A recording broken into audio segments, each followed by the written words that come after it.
Nothing But the Truth. Hello, I'm Raj Chengappa from India Today and your host for Nothing But the Truth. Every week, we will deal with key issues of concern and bring you perspectives and clarity as to why these matter to you and what is the clear truth that emerges.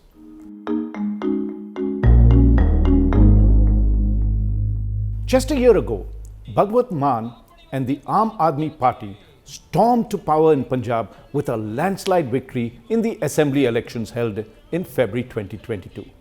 The Aam Aadmi Party, or AAP, won a phenomenal 92 seats of the total of 117 assembly seats.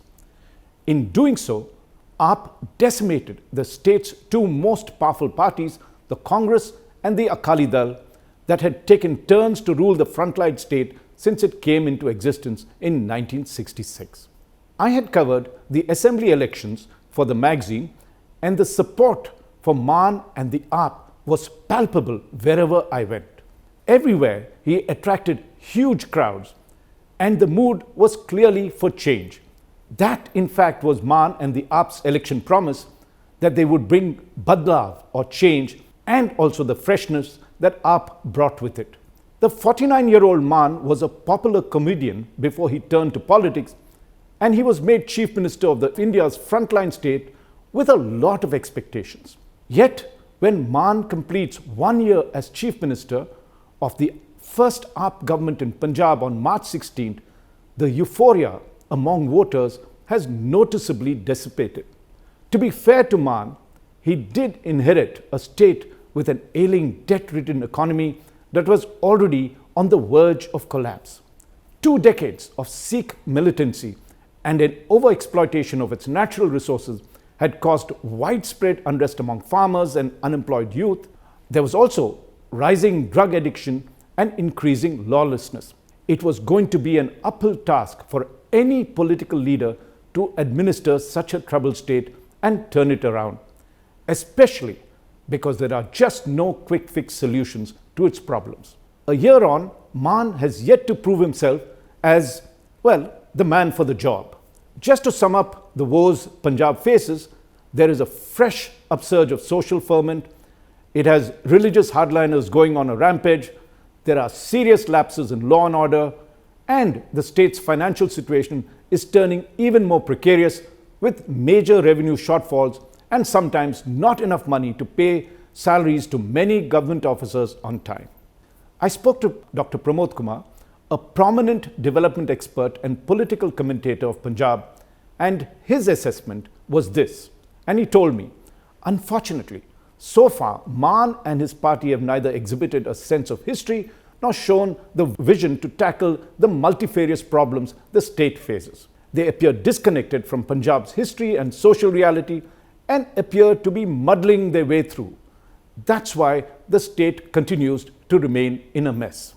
So in this episode of Nothing But the Truth, we will analyze why Punjab has become a state of worry and concern, and what Mann and Prime Minister Narendra Modi can do to ensure that this frontline state doesn't descend into the chaos and strife it had sunk into in the 1980s.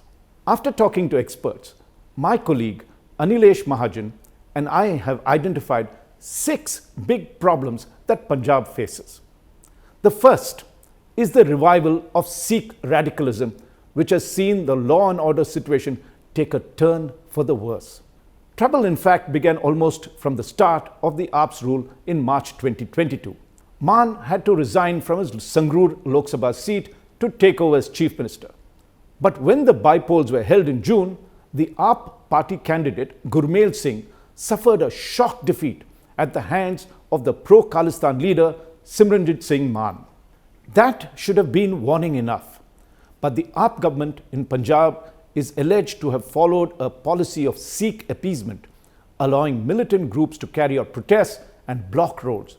They even provided police protection for a huge rally that was taken out to protest the 38th anniversary of the controversial 1984 Operation Blue Star. In addition to Sikh radicals, there are several gangsters who are also aligning with erstwhile terrorists hiding in Pakistan, Europe, and North American countries to smuggle drugs and weapons from Pakistan and also organize targeted killings. The murder of popular singer turned Neta Sidhu Moosewala, in May last year was a prime example of that. That comes to the second problem that Punjab faces, which is that the space for moderates in the state is shrinking. This has happened ever since the political decline of the Congress and its main rival, Shiromani Akali Dal or SAD, run by the Badal family, Prakash Singh Badal and his son Sukhbir. These two major parties began losing traction among the young, aspirational generation of Sikhs who were disillusioned by the lack of employment opportunities and the rampant corruption. The youth fell prey to easily available drugs, and that is a major problem now. With the Badals losing power in the 2017 assembly elections to the Congress, the SAD began to fragment. Its Panthik base and hold over Sikh religious affairs began to erode, especially in the powerful Shiromani Gurudwara Prabandhak Committee or the SGPC, which is responsible for the management of Gurudwaras in, say, Punjab, Himachal and Chandigarh. The Congress also botched its 5-year rule with the bad handling of the ouster of its experienced Chief Minister, Captain Amritpal Singh. The Congress replaced him with Charanjit Singh Channi, a Dalit leader, but the move backfired. In the 2022 assembly elections, there was a sharp drop in the Congress vote share, which fell from 38% in 2017 to 23% in 2022. The party's seat share of 77 that had catapulted them to power in 2017 dropped to just 18 seats. Similarly, the SAD vote share fell from 28% to 18%, and its seat tally came down from 15 to a mere 3 in 2022. The major beneficiary of all this was the AAP party, which saw its vote share jump from 23% to 42% and the seats from 20 to a phenomenal 92 seats. Yet, the AAP's influence over Panthik issues remains limited, leaving a vacuum that is fast being filled, particularly by new Sikh radicals. So that brings us to the third big problem, the rise of Amritpal Singh Sandhu, a Sikh radical who heads an organization called Waris Punjab De, or the Inheritors of Punjab, and was gaining traction among the youth in and around Amritsar district. Not many knew who Amritpal was till about 2 years ago. Born in 1993 in a village in Amritsar district, the 30-year-old Amritpal attended the Holy Heart Public School and then acquired a mechanical engineering degree from a college in Kapurthala. He then joined the family cargo transport business in Dubai and worked as an operations manager, even discarding his turban and had his hair cut short. A change came over Amritpal during the 2020 period when the farmers' agitation rocked Punjab. He visited India, took part in the protests, and became a follower of actor-activist Deep Sidhu, who had formed the Waris Punjab Day. He then returned to Dubai after the agitation, but in August 2022, Deep Sidhu died in an accident and Amritpal returned to India and took over the leadership and transformed himself into a traditional Sikh religious leader, at least in his attire and in his bearing. He had himself baptized into Sikhism again at Rode village in Moga, which is the ancestral village of the slain militant Jarnail Singh Bhindranwale. And from November 2022 onwards, that's barely about 5 months ago, Amritpal Singh embarked on a Khalsa Wahir, or a march across Punjab, to spread Sikhism and argued for the need to revive the demand for Khalistan. He even encouraged his followers to carry arms for the Sikh cause and told them to be ready to take any sacrifice for it. Thanks to social media, his popularity grew rapidly and he began to draw crowds wherever he went, especially among the youth who felt anchorless by the churn in Punjab's Panthik politics. In his sermons, Amritpal professed to follow in Bhindranwale's path. But despite the similar sounding rhetoric, Amritpal is no Bhindranwale. The latter was steeped in Sikh scriptural and theological knowledge, having joined a seminary at a very young age. He became the 14th Jathedar of the Damdani Taksal in 1977 and positioned himself initially as a social reformer. Bhindranwale denounced practices such as dowry and urged youth to eschew consumerism, abstain from intoxicants, of any kind and return to the path of Khalsa. He pushed more for the implementation of the Anandpur Sahib Resolution of 1973, which had demanded greater autonomy for Punjab. It would take Bhindranwale over 6 years and many confrontations with the central and state government to gain an iconic status among Sikh militants. But Amritpal Singh seemed to have got over-ambitious too fast and overstepped his limits recently in a major incident in Ajnala, a border town in Punjab. Which comes to the fourth big problem that Punjab faces, which is the lapses by the state government in dealing with the law and order situation and allowing it to worsen. Trouble began when one of Amritpal Singh's associates, Lovepreet Singh Tufan, was arrested in mid-February by the Ajnala police station on kidnapping charges. On February 23rd, Amritpal Singh marched to the Ajnala police station with a huge band of lathi and sword-wielding followers. They laid siege to the Ajnala police station with Amritpal Singh using the Guru Granth Sahib as a shield to prevent the police from attacking him. Punjab Police Chief Gaurav Yadav would say later that the police did not retaliate because attacking Amritpal Singh would amount to defiling the Sikh holy book that he was carrying. Amritpal then forced the police station to withdraw the charges against Tufan and set him free. Thus, Amritpal managed to get away with what most Sikhs would consider the ultimate sacrilege. What it ended up doing was to make the Punjab police look important and embolden radical outfits in the state. Former DGP of Police Julio Ribeiro, who handled law and order effectively at the height of Punjab's militancy in the 80s and 90s, writing in the Tribune said, "This capitulation is what will trouble the police and the political leadership henceforth in Punjab." An AAP source, which I spoke to, refutes such charges, telling me, "As a party," and I'm quoting him, "we are outright nationalists and will never do anything that would remotely jeopardize national security. The Punjab police is the bravest force in the country, singularly responsible for eliminating militancy from the state. The police hands were tied in Ajnala because of the cowardly act of the Guru Granth Sahib being used as a shield." Chief Minister Bhagwant Mann also tweeted in Punjabi soon after, "Those who take the Guru Granth Sahib to police stations as a shield cannot be called waris of Punjab and Punjabiyat in any way." But the damage had already been done.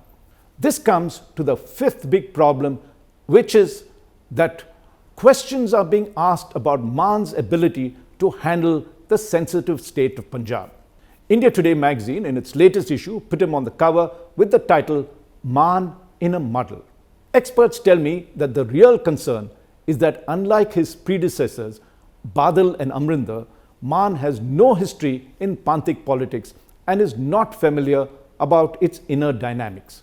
He comes from a communist background and rose to prominence with his satires on politicians, the bureaucracy, the police, and the challenges faced by the state. Mann's actions also give the impression of him being remotely controlled by the AAP top brass in Delhi, especially by AAP convener Arvind Kejriwal. And AAP says, and he points out, and I'm quoting him, "Don't forget, we fought the election on Kejriwal ki guarantee, and people voted for us because they've seen the governance that Delhi has enjoyed and benefited from it and want it replicated in Punjab." Mann, in fact, has moved to implement the AAP's original plank of being against corruption. He has earned praise for cracking down on certain corrupt political leaders and bureaucrats. He made headlines, for instance, for dramatically sacking his own health minister Vijay Singla on corruption charges. He also did that with his horticulture minister Fauja Singh Sarari. Meanwhile, he has gone after a dozen erstwhile Congress leaders. As regards implementing the Delhi model, Mann is pushing to upgrade the state schools' infrastructure and set up Mohalla clinics, both programs that the AAP pushes as its best work in the national capital. The AAP source that I spoke to brushes aside all criticism about the one-year rule of AAP in Punjab and says this, and I'm quoting him, "The kind of governance and welfare activities that have happened in the past 1 year in Punjab have not happened in the past several decades under either Akali or Congress rule. Remarkable work," he went on to say, "has been done in providing healthcare, education, and providing free electricity apart from a lot being done on crop diversification and agriculture. This comes to the sixth big problem that the state faces. It is on the verge of a financial collapse, and AAP hasn't helped the situation by dishing out all kinds of freebies it had promised during the assembly polls. For instance, the promise of free electricity of up to 300 monthly units to every household was implemented from July 1st, a largesse which will cost the state rupees 1,800 crore annually. The AAP government has yet to fulfill its promise of giving rupees 1,000 per month to women of Punjab who are above 18 years of age. When it does so, it will cost the state exchequer rupees 12,000 crore annually. This when, as I said, the coffers are as good as empty. No doubt, Mann inherited a state with a debt to GDP ratio of 48.84% when the Finance Commission recommends that it should be only around 20%. Now, under the AAP, the state debt is expected to go even higher and touch rupees 3.03 lakh crore by March end, which is the financial year. In his first meeting with Prime Minister Narendra Modi, Mann had requested a fiscal package to bail out the state, but the centre has so far not acceded to it. If its revenues, the state revenues, do not pick up, Punjab's finances will turn precipitous. On their part, the AAP says the state finances are a legacy of the previous governments that have looted the exchequer. The AAP source that I spoke to told me, and I'm quoting him, "We are cognizant of the fiscal health of the state and are working towards a plan that essentially includes restructuring debt, identifying additional revenue streams, and also ensuring proper compliance through technological interventions to increase collection through existing sources." So how then can Mann fix the mess that Punjab is in?